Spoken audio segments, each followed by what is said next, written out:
Look at the time now. Look at the time now. Look at the time now. Got it, pop in the DVD. Sit back and enjoy the super awesome BVM.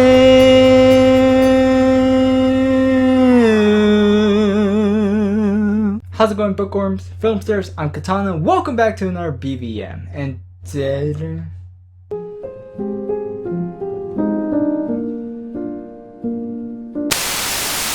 how's it going, bookworms, filmsters? I'm Katana and happy Valentine's Day. It's that special time again to explore the many shapes and forms of love.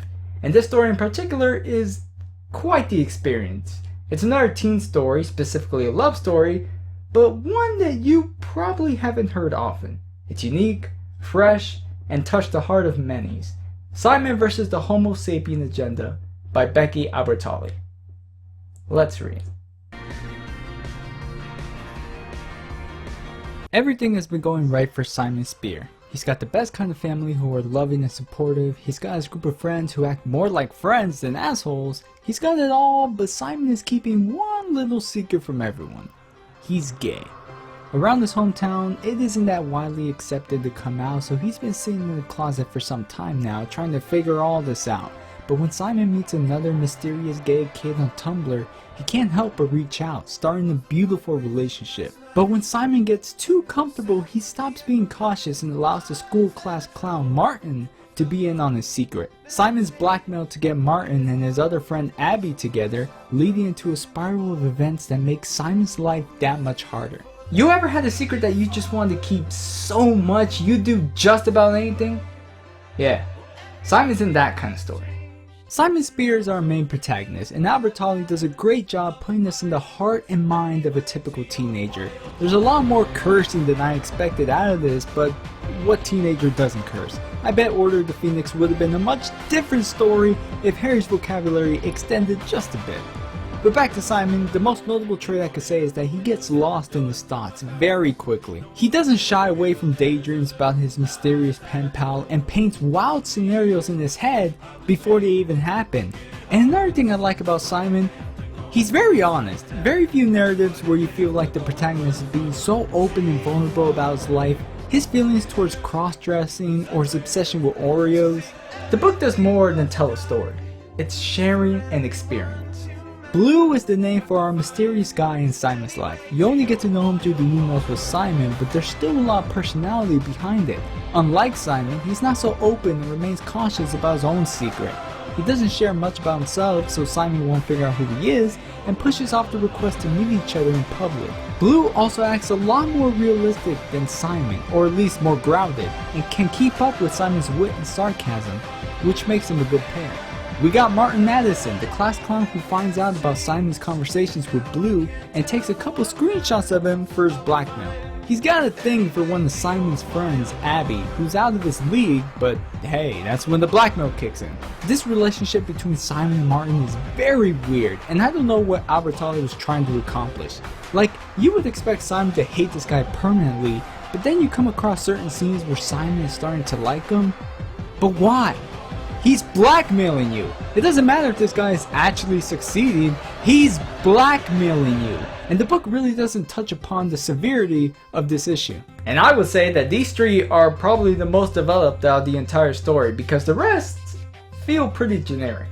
Starting with Abby Suso, she's the new addition to Simon's group of friends. She's a preppy girl who's fun and goes with the flow. She's pretty close with one of Simon's best friends, Nick, but doesn't click well with his other friend, Leah. Leah feels like the complete opposite of Abby. She's Simon's oldest friend and doesn't look at the positive all that much. She has a sharp tongue and is pretty cynical towards a lot of things, followed with a heavy sense of sarcasm. And then we got Nick, Simon's jock friend with strong ties in the soccer team.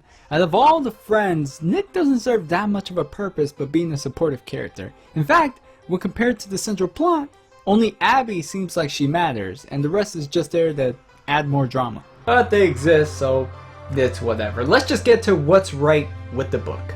This is contemporary fiction, so most of the situations aren't blown out of proportion. And what caught my eye is that even though the story is centered around a gay relationship, it never feels targeted towards that one specific audience. Albertalli made sure that Simon was just a regular teen who could be understood by all teens, and not just those from the LGBT community.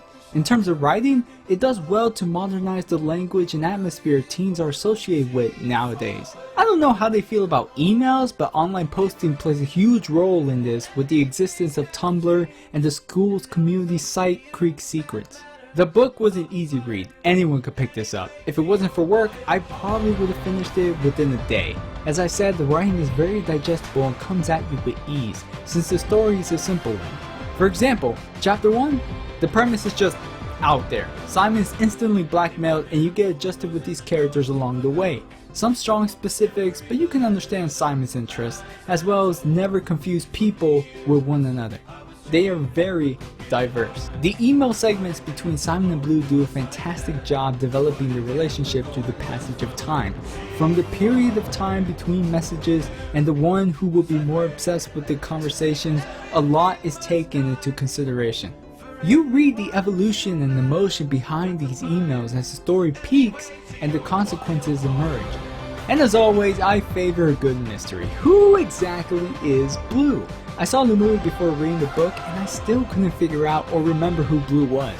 Apparently all of you had that third eye and spotted the right sentence that spelled everything out, but I couldn't do it. And it left my experience fresh by being surprised at the very end. This is quite the entertaining story, but there's probably one thing I would have changed to make it a little better. There were some portions of the story that didn't move the plot of the character in some way, which felt like the book dragged in pacing. I know that's contemporary and all, but a scene or two didn't serve much of a purpose and had me losing interest. For example, the thing about Alice's boyfriend didn't interest me as much as Simon going to a gay bar. When the book kept focus on Simon's sexuality, that was when the book stayed interesting. But a better example, and one that some of you might disagree with, was how it ended. After the reveal, which felt like the perfect conclusion, the book goes on a little longer that felt like fan service. And there's nothing wrong with it. I'm happy for Simon and all, but lumping it with the reveal wouldn't have been a bad decision. There was just a bit of filler to get there, and after the mystery ends, I'm just asking myself, why am I still reading? What's left to wrap up? Probably the whole ordeal with Martin, but that never goes anywhere and the book just brushes it off. A better ending would have been nice, but overall it was a pretty good read. Albertalli has a good understanding of the youth, considering that she is also a clinical psychologist, so her interpretation of a closet gay teen felt realistic. The writing can be juvenile and sentimental when it chooses to, and shows that it doesn't matter who you're into. Love is love, and as long as you and the lucky guy or gal is on board, follow that feeling and never let it go. And those are my thoughts on the book portion. Now let's check on the movie adaptation, which goes by a different name, which I would agree with most. It rolls off the tongue pretty well. Sit back and relax as we try to figure out who Blue is in Love, Simon. So our movie begins with an actual introduction, since the book decided to drop us right into the problem. We get a good look at the normal white suburban family with a cool dad, hot mom, and quirky little sister. Then we're shown the friends Simon has had since middle school, along with the new addition, Abby. And then we get to witness Simon's big secret.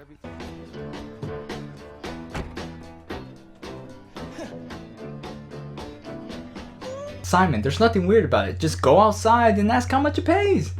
No, Simon is gay, and it's kind of hard to come out when you got a dad like this. Right after you're finished searching the internet for lingerie photos of Gigi Hadid. Simon heads downstairs for breakfast, where I noticed two changes. One, his sister Nora doesn't seem anything like the book. In fact, she's a lot more girly. And second, wasn't Bieber a little bigger? Like, enough to be hugged with wide arms? I'll skip on the small details and include my favorite scene from the movie. It's Simon! I live right here. I like your boots. Goodbye. As the opening credits begin to play, Simon is picking up his friends. Nick, the soccer jock with the weird dreams. Leia, the girl who's pretty chill and needs her morning coffee. Then Abby, the girl who's chirpy and even by appearance you can tell has a bubbly personality. They do some weird car seat dancing on their way to school, and I feel a bit old reviewing this. I mean, what are these conversations? It'd be hot Pokemon for Halloween, but I get to be Slutty Charmander. And the amount of phone shots this movie has, holy crap, there isn't one scene that doesn't have a phone being used. At this point, I'm as relatable as Tony Hale. Oh, I see more phones! Who took your phones now? Me took your phones now! Does no one understand the cellular takeover that's happening at this very moment? I mean, our lives are being taken over by these little screens. T-Cam, show some charts to prove my point.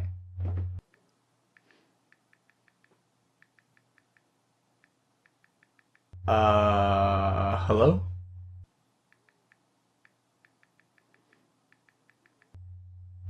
Yo, T-Cam!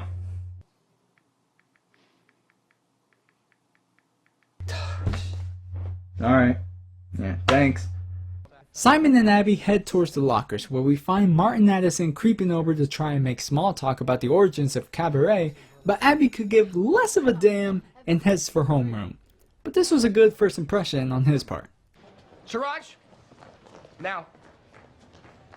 Come on, you know the drill. I don't know who Sriracha is, why his name sounds like a Taco Bell sauce, or what the drill is with Martin, but I feel like all this will come up in Creek Secrets soon.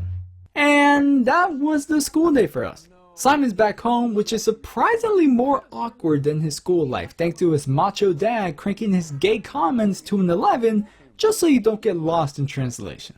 How did that guy even become the Bachelor? Why? Well, he's clearly gay.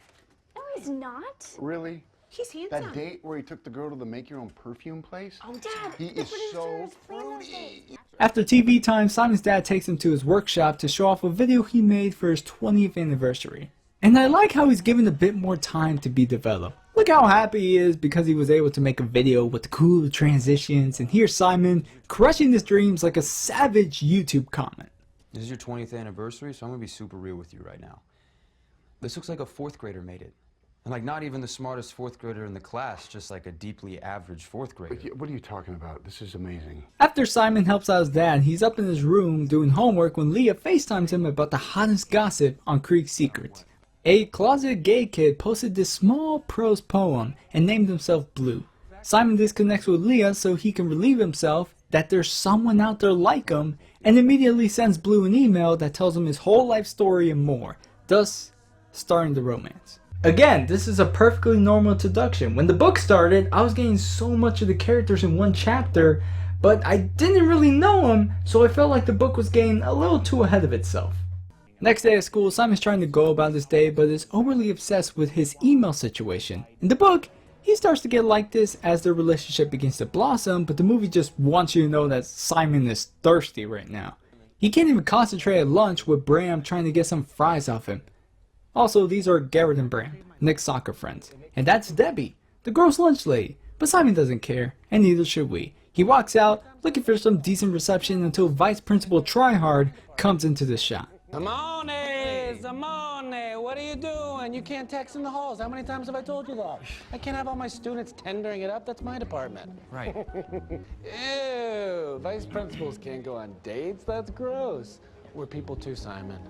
We like to go out. We like to have a good time. We like to have sex. It's not a big deal, right? Yeah. Who hired this man frantically talking about his sex life with students? Guards! Guards! Simon's phone is confiscated and he goes through rehearsals wondering. We see the cast of Cabaret, and judging from this performance, it was... That was... Cal, help me. That was a start? That was a start, is what it was. Miss Albright tries to motivate them and instructs Siraj to stop using his instrument like a penis, but for an extra in The Lion King, how much are you expecting? If you can't do, teach. After practice, Simon goes through another one of Tony Hale's conversations before rushing out those doors into his car and reading a new message from Blue. Kudos to tinting the screen with the color of blue to emphasize blue. There was also the option of coloring him like a big Smurf, but okay, directional choice, whatever. Simon then comes back home to tell Blue that he hasn't told anyone, exploring more of his family and the people around him who already came out as gay, such as Ethan. As for how he knew, it slowly started with Daniel Radcliffe, Brendan Urie, and then evolved to actually dating. I think I'm falling in love with you. Wow, thank you. Be right back. It's okay, sweetie. It's okay. He just ran to the store to get a pack of Oreos. He'll be back. I swear. From here on out, the conversations get more frequent as the days go by with the cabaret, classes, you get the gist. Until one fateful day, Simon uses a public computer, escapes Tony Hale, and forgets to sign out of his account. Let's see what you got, interwebs.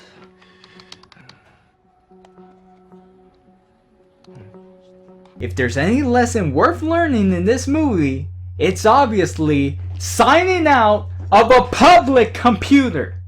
But what about those in tolerance and equality? What? Oh, yeah, that too. But more importantly, signing out of a computer.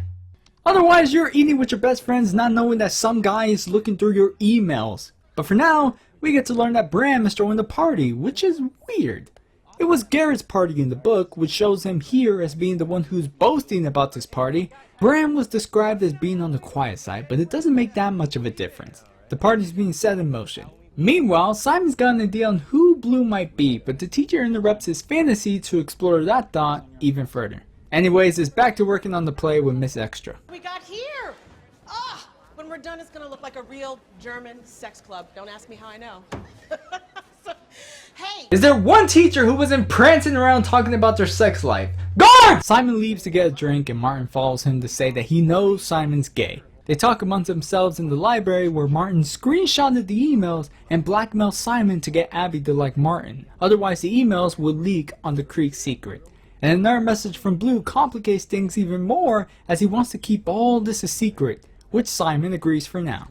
Next day, Simon agrees to help Martin win Abby's heart, but first does a background check on his wardrobe and things that scream punch me. This doesn't resemble much from the book as Simon hated Martin with the passion of 1,000 suns and always avoided trying to help. But even seeing them help, it's coming off as judgmental and picky. Stop! Look, I don't want your help in changing me. I want your help in getting Abby to like me for me. Well, being the book nerd as I am, there is one sentence in the book that shows Abby's interest in Martin's word clothes, so you're actually in the wrong there, Simon. Simon then invites Martin to the Halloween house party where he and Leah go as John Lennon and Yoko Ono, Nick as Ronaldo, and Abby as a hot Wonder Woman. Ronaldo and Wonder Woman get some alone time and Simon and Leah have a somewhat cute moment together until Martin comes in looking like a Freudian slip. Literally. And it was some freshman girl from the book, but the movie found a way to make it weird. Actually, scratch that. Song already. Hey Nick, can you not rush me? Honestly, That's I like can't Netflix. choose. There's so many. You know, trying to pick a film on Netflix. Martin, stop! Oh Lord, it's so awkward I could die. The gang arrives to the party with Martin hopelessly losing his chance with Abby, but Simon gaining points with Bram dressed as post-presidency Obama. Simon and Nick are led to the kitchen where they're offered drinks, and Simon, who's never drunk so much as an ounce, does so to impress his fancy crush. And just what did Bram serve him? If it was liquor, Simon really is an idiot for that chug.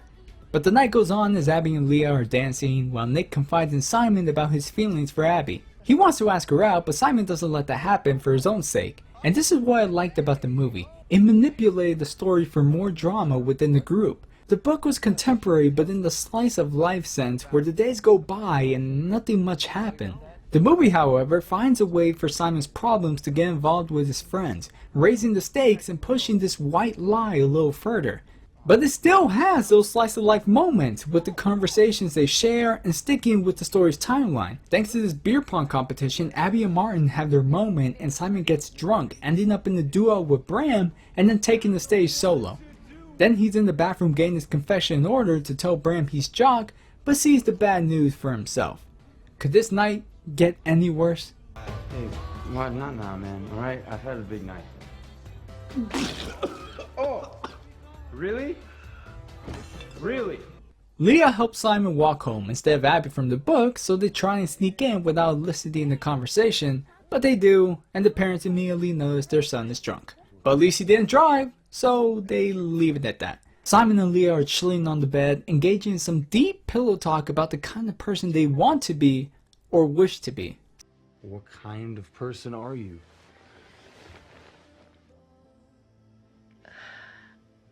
I think I'm the kind of person who is destined to care so much about one person it nearly kills me.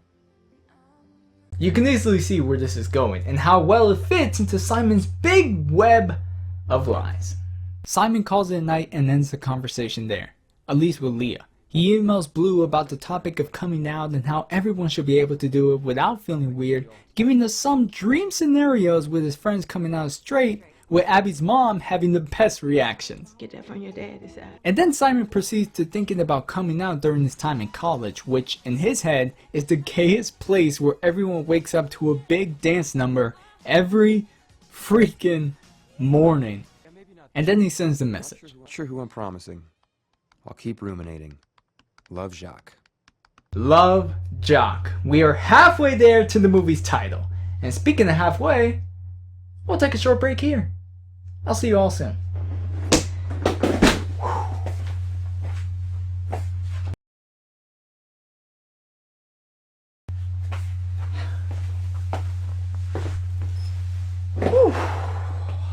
Alright, back to the gay. After that little mishap with the email, we move right along to Christmas plans. That is, until Martin fakes a paper cut and brings Simon in the back to talk about... well, I don't know what he wanted to talk about. They just start talking about leaking emails, and then Freaky Friday when Abby walks in, Simon takes his chance to invite her and Martin to Waffle House and run over some lines. That little date is settled, as well as Blue confirming his own love signature towards Simon. Later that night, the teens practice their lines at the Waffle House. Simon gets a little close with a guy from his biology class while Martin is prying so hard into Abby's life. The Abby from the book seemed like she had no problem with Martin, but she just likes to detest him here. He brings up her dad, which she makes out to be more of an asshole than the book, and then we get to this motivational uprise. Is an incredible young woman, and deserves A goddamn superhero. a goddamn superhero. Goddamn superhero. A goddamn superhero. All right. Breakthrough. Yeah. Martin, why? Just read your damn lines, man. But Simon takes a page from Martin and takes the leap by meeting Lyle outside, secretly hoping that this might be Blue. But the chemistry isn't there, as the boy just wants to wash down some waffle iron. Then Simon gets an email from Blue, played out with Lyle being the mysterious guy now. I really like the movie's take on narrating these emails with the current suspicions Simon has on who Blue might be. Very creative. After the Waffle House, Simon and Abby are driving back home. The mood is quiet and they are having some deep thoughts about family and love, and that's when Simon decides to put the car in park and be brave. Abby? Yeah. I'm gay. Oh. As opposed to Martin's awkwardness, this is the sweet and tender kind. Props to Nick Robinson acting completely nervous and vulnerable during this reveal, and Abby, just like in the book, is pretty okay with all this, and more importantly, makes Simon feel comfortable. When it's not trying to cringe, the movie has some very, very tender moments. Simon sends an email to Blue about his coming out experience and that he wants to know who Blue is, but Blue responds that he's quite not there yet, so Simon waits some more. The next scene brings us to a free lunch period with Martin and Abby actually getting along even more, which is more than the book displayed because it kinda dissolved along the way. Nick doesn't like how it's going and decides to tell Abby about his feelings, regardless of sexual experience. Then Simon tries to push Leah on Nick, which strains this web of lies even further, digging Simon closer to his own grave. The manipulation is just skyrocketing at this point. And now Leah's in on this since Nick actually asked her out and Simon eggs her on to go for it. So you think I should go out with him? Next scene brings us to the homecoming game where we actually see some interaction between Simon and Abby now that she knows. Like this funny example of trying to pick out football jocks. Simone, do you think that quarterback is looking fine in those hot pants? It's looking pretty fine. Abby then spots Lyle by a food truck and gives him and Simon some space to catch up. It's a little awkward at first, but eventually Lyle reveals that he isn't gay and is interested in whether Simon and Abby are a thing. So much for that lead. But then Martin comes over with his bear costume because of course he's the mascot and wants to talk to Dietz about his next move with Abby. But Simon just doesn't care. Why don't you just do that shit that you did at Waffle House? That went great. So you're saying I should go for it? It's kind of a big gesture. Go big or go home. Right, Martin? Then everyone starts getting ready for the big game with Nick and Leah coming back from their dinner date. Simon's feeling a little guilty with all the lies he's been spinning, but that'll be a speck in comparison to Martin going big. He interrupts the national anthem, takes control of the mic, and all cringe breaks loose. I mean, this whole scene is just painful to watch, and even more when he asks Abby out in public. Martin, I am so sorry. I don't feel that way about you.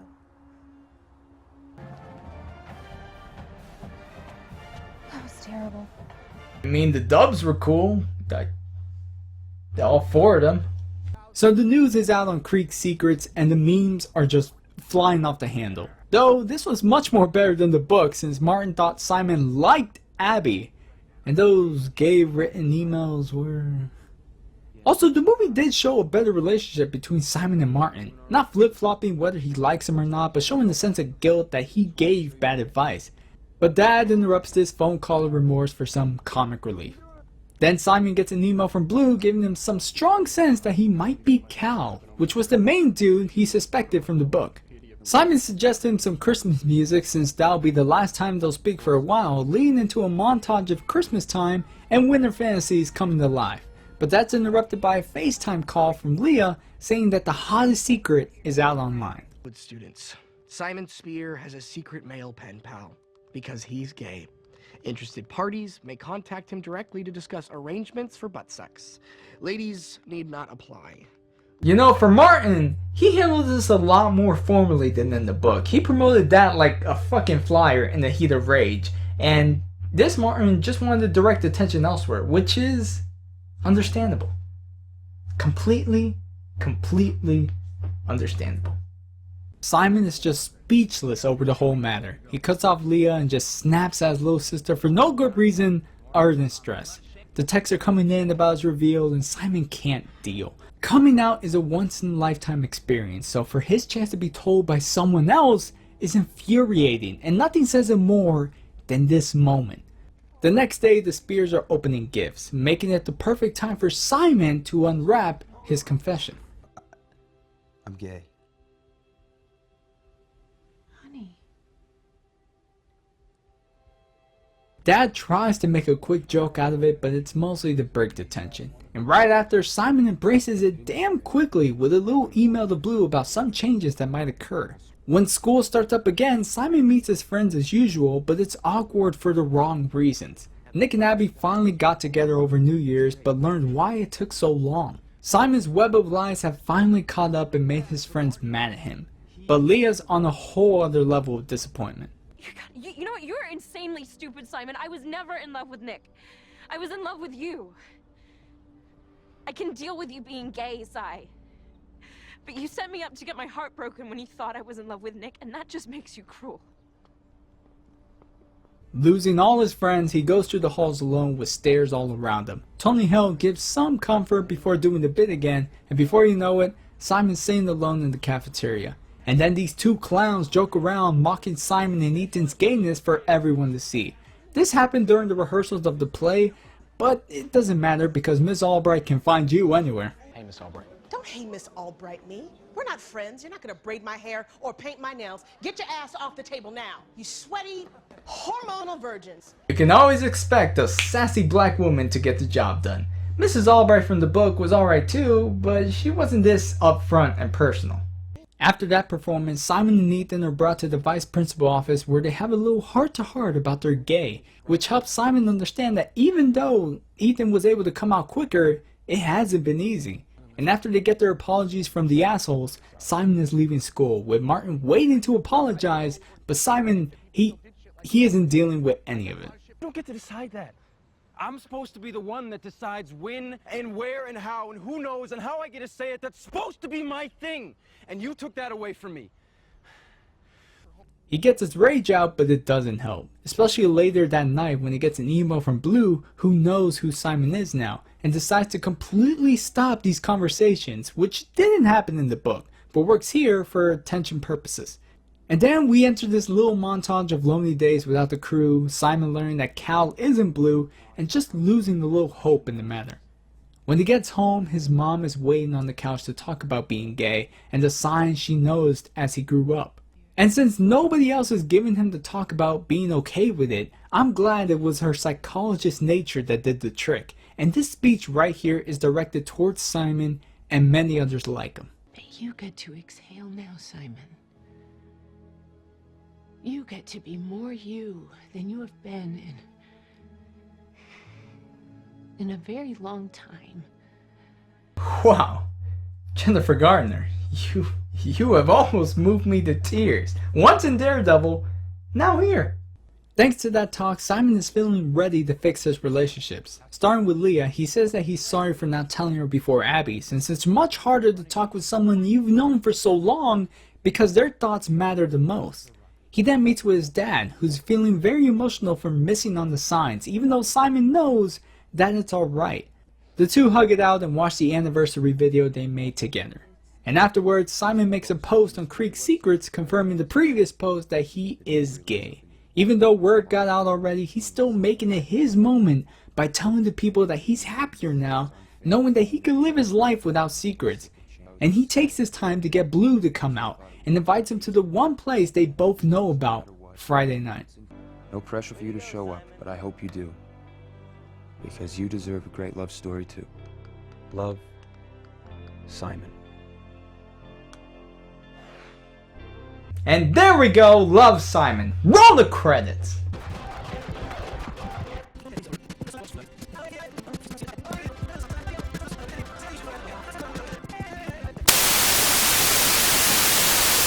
Like the book, it feels like it should have ended, but there's more to come. After the smashing hit that was Cabaret, Leah, Abby, and Nick invite Simon to the carnival while also reigniting their friendship once more.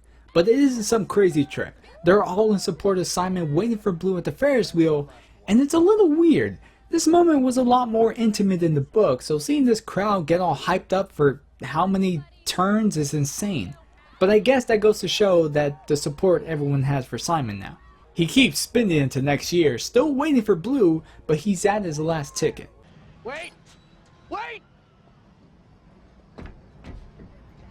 Simon, it's me. Oh, god damn it. In the book, Simon had this crazy notion that Martin might be Blue. And I just love that they inserted here at the end just to fake everyone out. It has to be one of the funniest things this movie has done so far. But Martin does redeem himself by paying for one last ride, hoping that Blue would make it. And as luck would have it... Wait. Can I sit there? I was kind of waiting for somebody. Yeah, I know. For real this time. Yes, it was Kid Flash all along. Guess that little hookup at the party was a drunken mistake, but at least he's sure of himself now. Simon and Bram rise to the top and share their first kiss, with an entire spectacle watching. But after that magical night, things change for the better. People are now posting their own confessions on Creek Secrets, Simon still skips out on breakfast, and the same coffee routine is back to normal, with Bram not part of the crew. And as the gang goes off to hang, the camera backs away, ending Love, Simon. You know, I joked around a lot this episode with how many cringe moments this movie held, but that says a lot about its entertainment value. In terms of writing, cast, plot, the movie did a lot of improvements from the book. And it's not saying that the book was bad, it told a great love story, but it was the movie that made these characters and story memorable for me. So for that, I grant the win to the movie. Can I start off by saying that Nick Robinson did an astounding job playing Simon, even though he's not technically gay himself. Some people say that it might have been better if the role was portrayed by an actual gay teen, but Robinson took the role knowing full well what it might entail, and that just strengthens his ability to act. I didn't know this until after seeing the movie, and I full-heartedly believed that he was gay. But aside from Robinson, the entire cast was just too charming. Simon's friends felt like they had some really good chemistry on and off set, and they were just having a blast the entire time. The school faculty also did their part trying to relate and just be as comical and awkward as the students. and I thought I was going to hate Martin in this, but Logan Miller really brought the class clown out of him and became one of the best characters in the entire film. From the parents to the minor extras, you'll find someone to like from these performances. The writing was no doubt the movie's major advantage. In hindsight, Albert Tyler's connection to teens relied solely on Tumblr and some obscure references, which made it very limited, but the movie had the ability to speak to teens through body languages, awkward conversations, and the relatability of real high school drama. It was a real smart decision to involve Simon's friends into the mix of this blackmail aside from just focusing on Abby. It was more about the strength of their friendship instead of the secret getting out, and when it does, that's when it's all tested. In the end, with the help from his mom, Simon knew that nothing would be enough to break the bond this movie has been showing for the first 2/3. And this was the ending I wanted. The book felt like it wanted to end on Simon's urges being satisfied, but the real conclusion should have been on the mystery and the fact that Blue himself came out publicly as well. In our minds, we can assume that the two of them lived a great life, or at least enjoyed the rest of their high school years without judgment. I'm pretty sure by how heartfelt and sweet this film turned out, it helped a lot of kids. I'm not gay, so I can't speak for anyone about how scary or overwhelming a situation like this could be. But thanks to this movie, I have a better understanding. The movie didn't need much of the brash language or sexual thoughts to get the message across. And while there were some scenes and characters left out of the book, the movie kept the core ideals in mind. I'm a strong believer that everyone deserves a chance at love, and nothing should hold you back on it. And this movie really makes you believe it. With that said, those are my final thoughts on Love, Simon. And if you don't agree, you can read the book, watch the movie, and make your own opinions. I'm Katana, and I hope you all have a happy Valentine's Day. Play me out, TCam. Ooh, love, love, love, love, love. Just want to give a quick thanks to my Patreon supporters. Without you guys, this wouldn't be possible. If you care to watch these videos 3 days in advance, check out my Patreon page and become a pledger today. Anyways, thanks for watching today's video. If you haven't already, subscribe and ring-a-ding that notification bell to stay updated on future reviews. And follow me on Twitter and Facebook as well for more updates. Thought this story was a bit cheesy for a young adult story? Well, why not check out my last review on Harry Potter and the Order of the Phoenix, where Harry's a teen and just about everything sets him off. It's quite the spectacle. Got a book/movie you'd like to see me review someday? Leave a suggestion in the comments down below and I'll be sure to check it out. Hope you all enjoyed Valentine's Day, and just in case you forgot, don't leave your accounts open in a public place. It's not safe, and there's a good chance someone might write chain emails to your friends. And trust me, no one likes that guy. Alright, later y'all.